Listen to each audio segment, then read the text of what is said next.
Hello boys and girls, this is gonna be a travel edition of our videos here and we're gonna talk specifically about tactical pens. I have two to look at over here. So this is a good option for you to think about when you're traveling because as you know, sometimes it's hard to take your knives with you on the road or any other conventional weapons.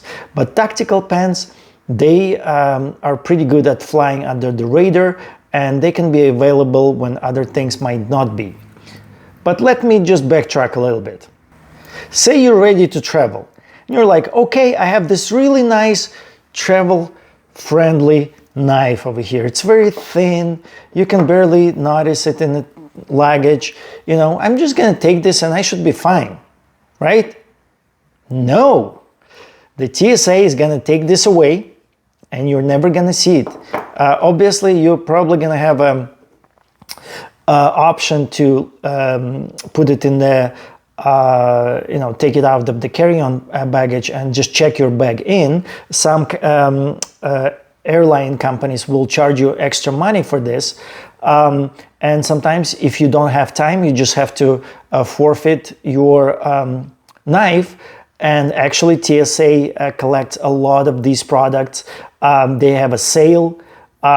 Each airport has a thing where they just, the government does like this website where they sell a lot of this stuff. And that's how it happens.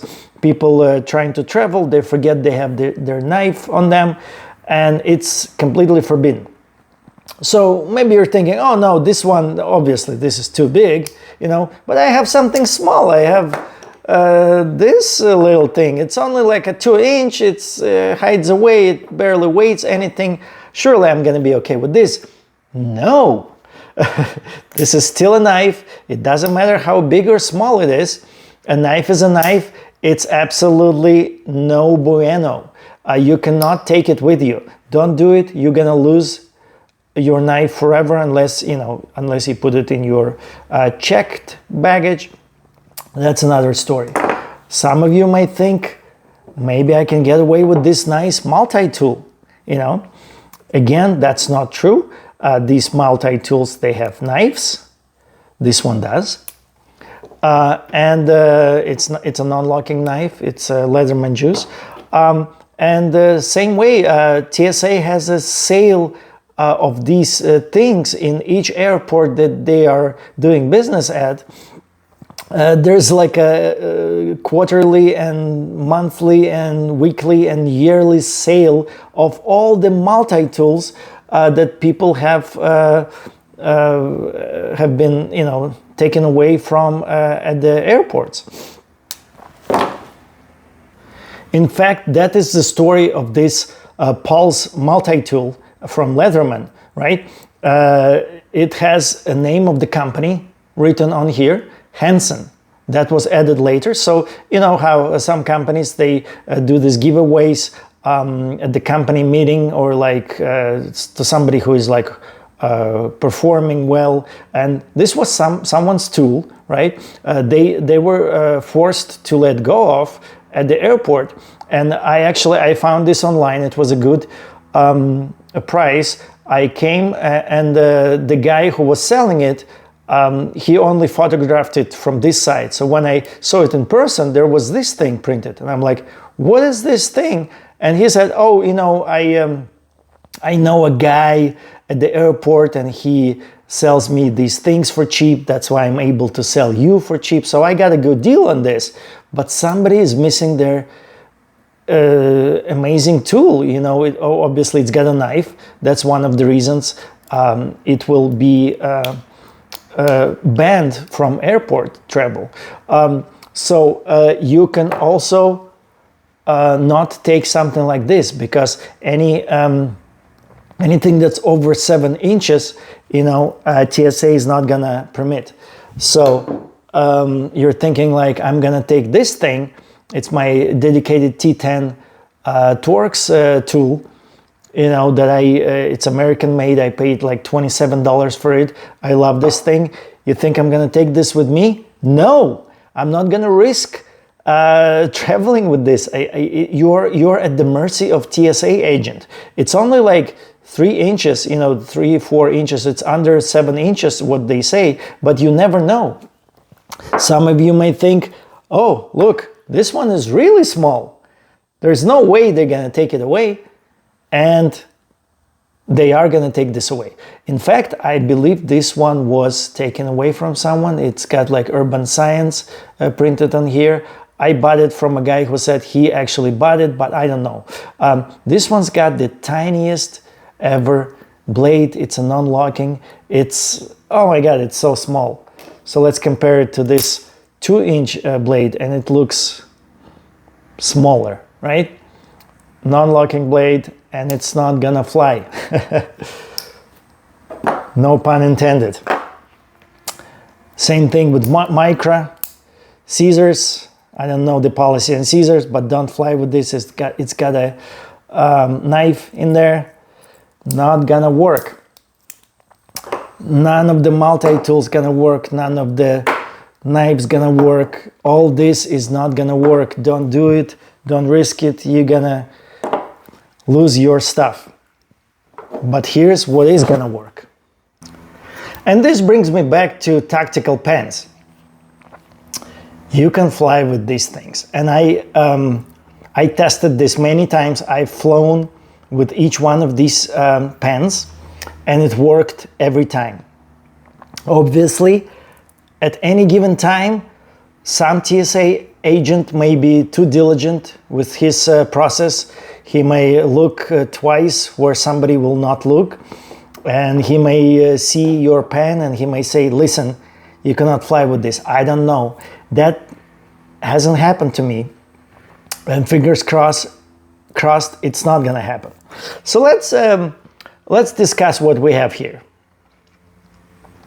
These are 2 different pens, and I like them equally for different things. So the one on the right is the original pen that I bought, and that's how my relationship with the StrikePens, if there's such a word, started. There's things that I really like about this, and there are things that I don't like about this. And whatever are the shortcomings of this thing, I have this thing for that. Let me explain. This one has a lot more features, right? Let me just move this out of the way, and let's just concentrate on this. This one has a lot more features, but that's actually its downfall, because it looks tactical. It looks like it's about to do some damage. By the same token, it feels more usable in your hand. It feels like you have a lot more grip, and if it comes to it, this will be a nice option to have in your hand for self-defense. I've heard of a story where a guy successfully defended himself by sticking this tungsten carbide tip in someone's chest, thus stopping the attacker that was gonna attack him, and he successfully defended himself. This pen is being sold by a company called Ape Survival. So if you go to their website, you will find this. Both of these pens come in a really nice package. They're packaged like this, where inside you'll find the pen, but also this one comes with a couple of attachments, right? So this, they call this pen lightweight, powerful, and deadly. It's a self-defense tactical pen, and it's perfect for everyday carry, of course, but we're just discussing for its application for travel. Because if you just put it where your like bathroom utensils are, your toothbrush, your shaver, maybe all those things that whatever you may have, and of course follow all the guidelines. Don't put something that's not supposed to be there. This one kind of fits in, and it sits nice in there. It features a solid alloy, aluminum alloy construction. that's both stainless and rust proof. Of course, aluminum is stainless. And it's got a functional pen, right? So if you need to do that, it will write, you can fill out forms and whatnot, but also it's discreet, and it's got a powerful knockout ability. With this tungsten steel striker, right? So the tip of this, as you can see, it's kind of pointed, right? And at the very tip, there's a tungsten carbide, which is a very hard material. It's good for breaking glass because it's harder than glass. It will just shatter anything.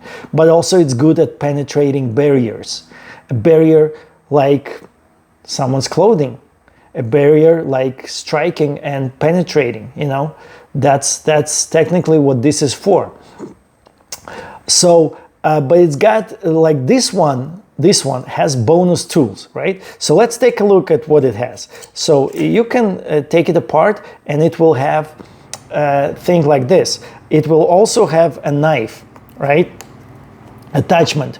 Where I live, you cannot have a knife attachment on your pen because it's illegal. So you check your laws and make sure that you follow the local guidelines and everything. At this point, I have both of these are like these multi-tools, right? And I lost my knife attachment, and it's probably for the best because it's super illegal. The law is written so the pen cannot be also a knife. A knife has to look and present itself as a knife. When something that looks like something else is actually a knife, it's illegal where I live, right? So that's what I'm saying. You have to follow the local laws. It also has a flashlight over here, right? And the pocket clip is not deep carry. Look how much is sticking out from the pocket. Because of this flashlight, which you actuate, you turn on by this button over here, right? You have all this thing that's sticking out from your pocket, let's say. And that's one of the things that I don't like about this pen. It has too much stuff where, you know, you may not need all that. So the pen is actually inside. The striker tip is always accessible, right? And in the package, you also have this extra ink cartridge, which is good for when if you use this so much for writing that you run out of ink.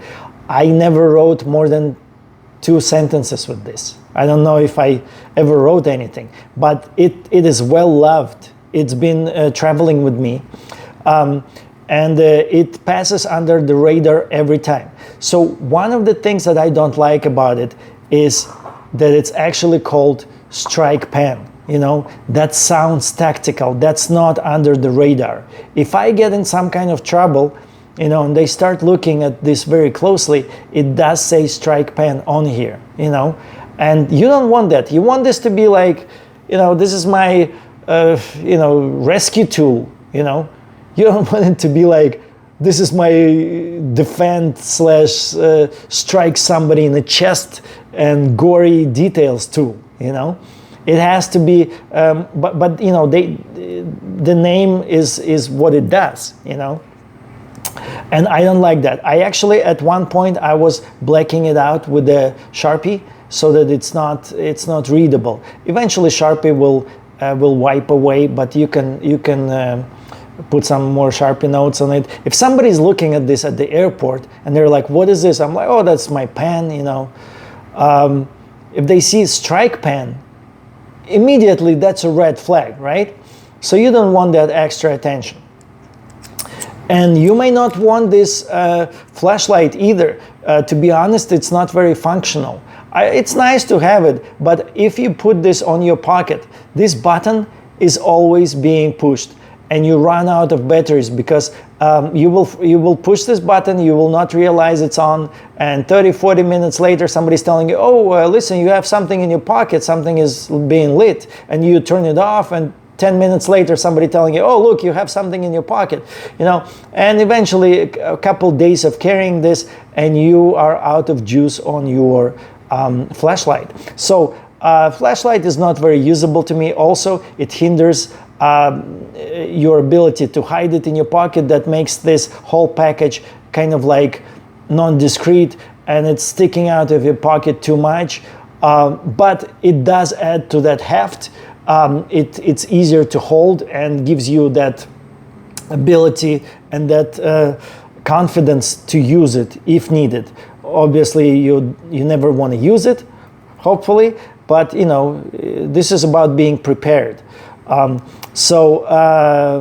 It's good for being prepared, but it's not good for flying under the radar, even though for me it flew under the radar every time. I never had an issue with this.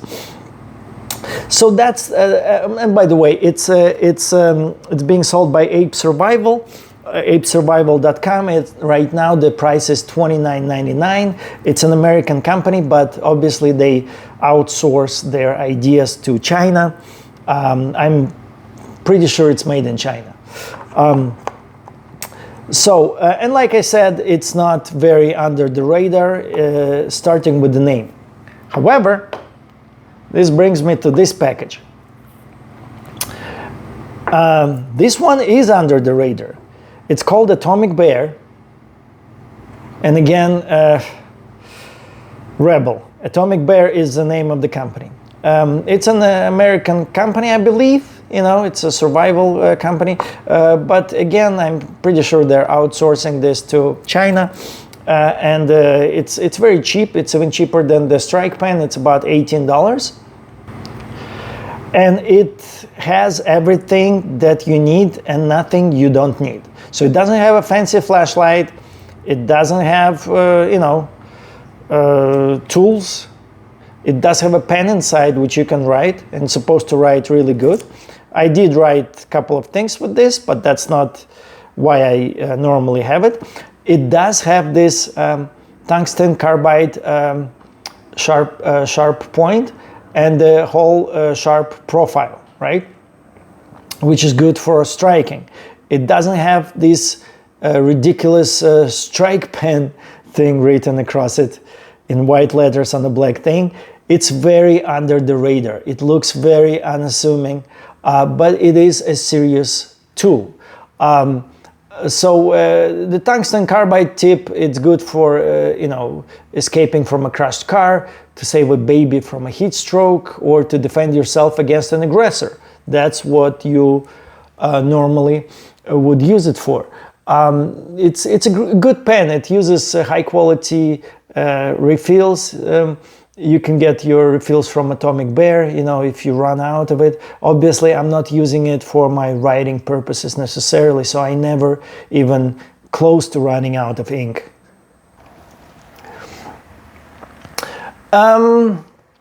It's under the radar. That's what I like. The clip now is more deep pocket friendly, right? So if you compare it to the StrikePen, look how much this can stick out compared to this, right? This is what you want. I'm actually, I like everything about this pen much more than about StrikePen, except for holding it, and in a defensive situation, you have less to grab onto. But it's not terrible, it's pretty good. So having these two things now, I have a choice. I think at some point I even had both of these in my bag, and both of them worked. I didn't have an issue. It flew under the radar and I was okay. I also want to mention that there are a lot of options if you're gonna search for tactical pens. A lot of options online, but most of them are pretty bad. I don't like almost all of them. Like, these are the only two that I really, after spending hours of research, that I really like. First downfall of many of the pens is where they have a carbide tip, it's non-pointed, right? The whole tip is non-pointed, and they just have a carbide attachment over here, but it's not shaped like this, like an end of the rocket. They're shaped like this a lot of the times. Maybe slightly, just a little pointier, right? And they have like a carbide attachment protruding, right? And that's not good. Or they have like You see how this one is pointed like a rocket, right? What if it's not pointed? What if it's like wide over here, like this end, and it's just got a carbide tip at the end? Now that would not be good for striking, right? That's not good for penetrating. It's probably gonna help you break a car window, right? But it's not good for anything else. Unfortunately, most of them are like that. Another thing you want to pay attention to is it's got a lot of things you don't need. Like I already touched on the fact that you may not need this flashlight necessarily, but there are pens that are just coming out from China. They have so much stuff. I don't even remember at this point, but I was like looking through them and I'm like, why do I ever need this? You know, just extra thing that's gonna go not working for me. And it's in a way, it's not gonna like just like this flashlight, it's gonna run out of battery and just gonna take up space, you know. So watch out for those things. Tactical or tactical pens are generally considered legal. They're definitely legal to own because the strict definition, they're non-lethal so far. They're not necessarily designed to kill. However, that doesn't mean that they won't. If anything can be used as a weapon, you know, that's why the screwdrivers are not allowed on the planes as well, you know, because technically somebody can stab somebody with a long screwdriver, you know. Some countries do consider tactical pens as weapons, and you know, just check with your laws. In some countries, you can actually be charged with the conspiracy to commit a crime if you are, trying to bring this on a plane. So once again, I'm not any kind of legal advisor, so this is on you to make sure that you're good where you live and where you're gonna travel. So these pens, you know, they're designed to reduce the risk of being confiscated. The people who make this, they kind of understand how the world works, and they try to follow all these TSA, so to speak, standards. What considered weapons and what doesn't consider, what's not considered a weapon, you know, that may change. And you just have to be careful about everything that you're following. Obviously, we live in a world where it's still perfectly legal to take an ordinary pen on an airplane. That's why, you know, the trick is to make a tactical pen appear as much like an ordinary pen. And these two options, they completely succeed in that regard. Some of you, and of course that's I learned about this much later, but some of you are familiar with Japanese weapons and systems, and there's the inspiration for something like this is a thing that was invented in Japan in 1960s, and it's called a Kubotan. Right? A Kubotan is a pen-shaped object designed to go in your keychain or in your pocket, and it's a sort of a weapon, like a self-defense weapon. It has finger grips, you know, along the side, and tapered end, just like this one. It was invented by Sake Takoyaku Kubota, so hence the name Kubotan. And it's designed to target bony, fleshy, and sensitive parts such as bones, ribs, eyes, groin, stomach, nose, something where you can do a lot of damage and save yourself, you know, in that situation. It can be used as a punching or as a pressure point weapon. Of course, this is good for pressure point, right? Right here. The Kubotan is popular with law enforcement around the world for its efficiency and effectiveness in self-defense and against opponents. There's actually self-defense instructors who will teach you to have this on you and to use it. And that's why I kind of like this shape, even though it's not like I don't need this flashlight, it's actually it's out of battery, but it so closely resembles the Cubotan, much more than this one, even though this one will like more resembles a regular pen, which is the point, but this one kind of bridges the gap between a pen and a Cubotan, and that's what you want. In the tactical pen, it needs to be discreet but functional, and both of those are important. If it's functional but not discreet, the whole point is lost. If it's discreet but again it's not functional, and a lot of them are not functional, like I'm saying, that this tip is horrible, it's not good for any kind of penetrating. It needs to be like, you need to have some confidence in it, right, that it will take down an attacker, or just it will attract some attention. I know a person who stopped an attack by just pulling this out, at the 7-Eleven, and just, exactly this pen, this one, right? And he kind of just looked at the group of guys of 3 people and did this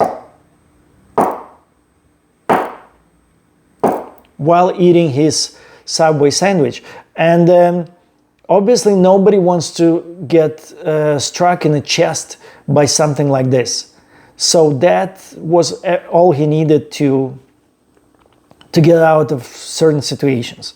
That may not help you just doing this a couple of times, but it did for him. And hopefully it's able to write. So as long as you have a pen, hopefully you can use it as a pen.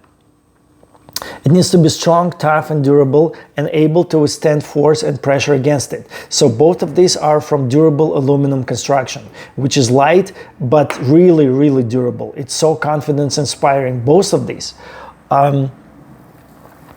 So yeah, I mean, that's pretty much all I have to say on this. So just pay attention when you do your own research, pay attention to your loss, and happy travels.